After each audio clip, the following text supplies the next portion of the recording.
Well, I had a lot of intervention today, as you might imagine. Margaret got on me about my space again, and I had to give in. She was right, and so we got a new work surface. Brought in one of my stands that I can use for testing.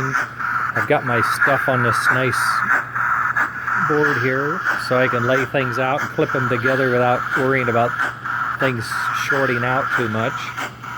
And then I've got a voltmeter and an amp meter, so I can see how much energy I'm putting into the system. And then I got my controller here, a radio controller, so I can speed up. I can also come around here and show you this new cam. You see how that works. And how it clears the Atlantic. That was the whole reason. You know how they say invention, need is the mother of invention. The cam that I had before was square and stuck out, and it would bang in. It wouldn't fit on an Atlantic chassis. The only way I could get chuff on an Atlantic is to do a reverse cam. But now that I've done the reverse cam, and I've got it in 3D, and I can print anytime I want, I can print one. I think we're in pretty good shape. I'm going to use it instead of the other, because look at the nice fit we get. And then if I change directions, chuff, chuff, chuff, chuff. Very simple, nice and smooth. I don't have the motor bolted in. You can see it moving. So I got to take it easy. I was in a hurry. And I'm just jumping right from the board. Are we ready? Yes! 10 minutes? I'm coming up. Thank you. I love my wife. I do love my wife. She has a skill I don't, in that she doesn't need to know what I'm going to do or how I'm going to do it. She just needs to know what is it you're going to use to do it. So there's my wire and all my wire cutter stuff and some small wrenches. These are all my screws and special parts like the taps. These are my tapes and glues and stuff. I better shut this off. Motor's starting to fall apart. And then this is where I'm going to put my testing meters and stuff. And then these are for my heavy duty cleaners and stuff.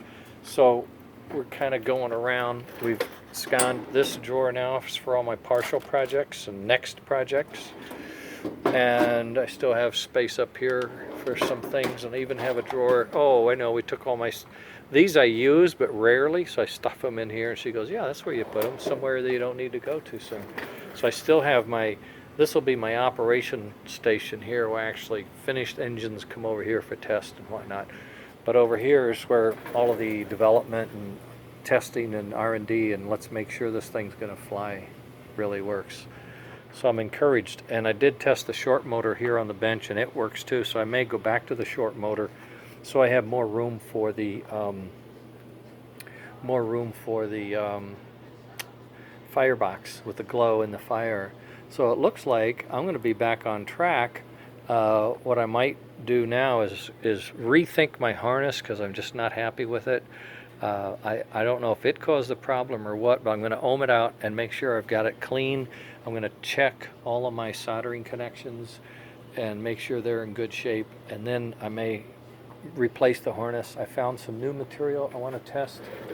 It's not really new material, but it's a new type of harness. It's ready-made, kind of. I don't even know where I got this thing, but it's 4 wires in this tubing already. It's this fabric tubing, so it's 4 of the wires. So I could do 4 connections just like that. And then I found this other wire, which is really thin, but it would be perfect for the chuff trigger. And I might run this along with that, so it wouldn't be too flimsy and, you know, be flexible. So I might have a way of making all that work out. But in any case, not too shabby. It's not going to be happy with.